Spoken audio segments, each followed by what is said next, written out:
നമസ്കാരം. നെഹ്റു കുടുംബത്തിൻ്റെ അപ്രമാദിത്വവും ഇടപെടലും മൂലം ഇന്ത്യൻ നാഷണൽ കോൺഗ്രസ് പാർട്ടി വിട്ടുപോയ നിരവധി നേതാക്കളുണ്ട്. പണ്ടുമുണ്ട്, ഇപ്പോഴുമുണ്ട്. മമതാ ബാനർജി, അതുപോലെ ശരത് പവാർ, ഗുലാം നബി ആസാദ്, കപിൽ സിബൽ തുടങ്ങിയ നേതാക്കൾ അതിന് ഉദാഹരണങ്ങൾ മാത്രം. നിരവധി പ്രാദേശിക നേതാക്കളടക്കം സംസ്ഥാന നേതാക്കളടക്കം പാർട്ടി വിട്ടുപോയിട്ടുണ്ട്. കാരണം കാലങ്ങളോളം പാർട്ടിയിൽ പ്രവർത്തിച്ച് KSU മുതൽ അല്ലെങ്കിൽ NSU മുതൽ പ്രവർത്തിച്ചു വന്ന് പാർട്ടിയുടെ ഒപ്പം നിന്ന് പല ഘട്ടങ്ങളിലും പാർട്ടിക്ക് വേണ്ട സഹായങ്ങൾ ചെയ്ത് പാർട്ടിക്ക് പിന്തുണ നൽകിക്കൊണ്ട് പല കാലഘട്ടങ്ങളിലായി ഉയർന്നു വന്ന നേതാക്കളാണ് ഇവരെല്ലാം. അപ്പോൾ ഒരു സുപ്രഭാതത്തിൽ നെഹ്റു കുടുംബത്തിൻ്റെ ഒരു നോമിനി, അത് രാഹുൽ ഗാന്ധി ആകട്ടെ, പ്രിയങ്ക റോബർട്ട് വദ്രയാകട്ടെ, സോണിയ ഗാന്ധി ആകട്ടെ, ആരുമാകട്ടെ, അവർ ആ പാർട്ടിയിൽ അപ്രമാദിത്വം കാണിക്കുമ്പോൾ തീർച്ചയായിട്ടും പല നേതാക്കൾക്കും അത് ബുദ്ധിമുട്ടാകും. അത് മനസ്സിലാക്കിക്കൊണ്ടായിരിക്കാം മല്ലികാർജ്ജുൻ ഖാർഗെ പുതിയ AICC അധ്യക്ഷനായി തെരഞ്ഞെടുത്തതും അദ്ദേഹത്തെ ഇപ്പോൾ പ്രധാനമന്ത്രി സ്ഥാനാർത്ഥിയായി ഉയർത്തിക്കാട്ടുന്നതും. ഇതുവരെ രാഹുൽ ഗാന്ധിയെ പ്രധാനമന്ത്രി സ്ഥാനാർത്ഥിയായി ഉയർത്തിക്കാട്ടിക്കൊണ്ടായിരുന്നു എല്ലാ തെരഞ്ഞെടുപ്പുകളിലും കോൺഗ്രസ് പ്രവർത്തിച്ചത്. പക്ഷേ അത് ഫലം കാണുന്നില്ല എന്ന് മനസ്സിലാക്കിക്കൊണ്ടായിരിക്കാം ഒരു വേള രാഹുൽ ഗാന്ധിയെ അല്പം മാറ്റി നിർത്തിക്കൊണ്ടുള്ള ഒരു നടപടി ഇപ്പോൾ ഉണ്ടായിരിക്കുന്നത്.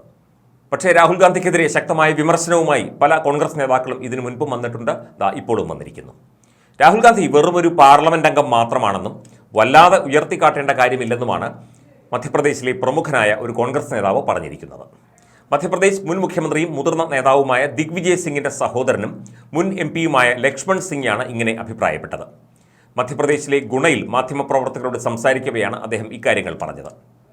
രാഹുൽ ഗാന്ധി കോൺഗ്രസിന്റെ ഒരു പാർലമെന്റ് അംഗം മാത്രമാണ്, അല്ലാതെ അയാൾ പാർട്ടി പ്രസിഡന്റ് അല്ല. വെറുമൊരു സാധാരണ കോൺഗ്രസ് പ്രവർത്തകനുമാണ് അദ്ദേഹം.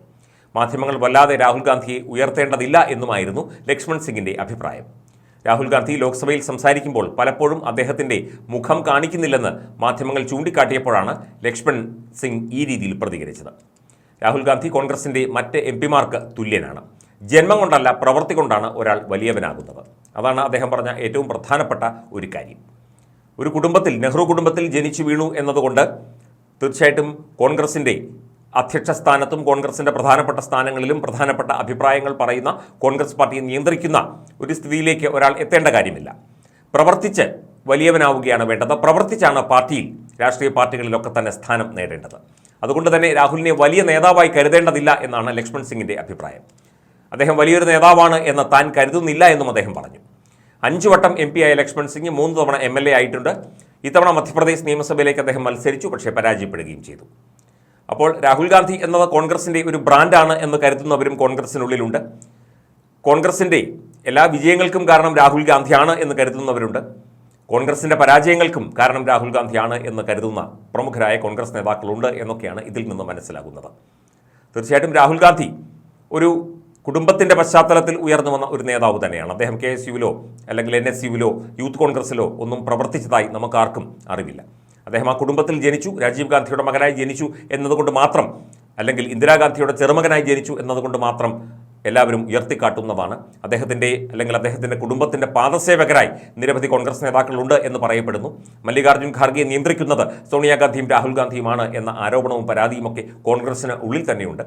ആ ഒരു സമയത്ത് 2024 ലോക്സഭാ തെരഞ്ഞെടുപ്പ് അടുത്തു വരുന്ന സമയത്ത് ഇന്ത്യ മുന്നണിയിൽ ഒക്കെ തന്നെ കോൺഗ്രസും മറ്റു പാർട്ടികളുമൊക്കെ ഒരുപാട് പ്രതിസന്ധികളും പ്രശ്നങ്ങളുമൊക്കെ നേരിടുന്ന അവസ്ഥയിൽ കൂടിയാണ് ദിഗ്വിജയ് സിംഗിൻ്റെ, ഏറ്റവും പ്രമുഖനായ മധ്യപ്രദേശിലെ നേതാവാണ്, അദ്ദേഹത്തിൻ്റെ അനുജൻ കൂടിയായ മുൻ MP കൂടിയായ ലക്ഷ്മൺ സിംഗിൻ്റെ ഈ ഒരു പ്രസ്താവന പുതിയ ഒരു രാഷ്ട്രീയ വിവാദത്തിന് തുടക്കമിട്ടിരിക്കുകയാണ് എന്നാണ് രാഷ്ട്രീയ നിരീക്ഷകർ കരുതുന്നത്.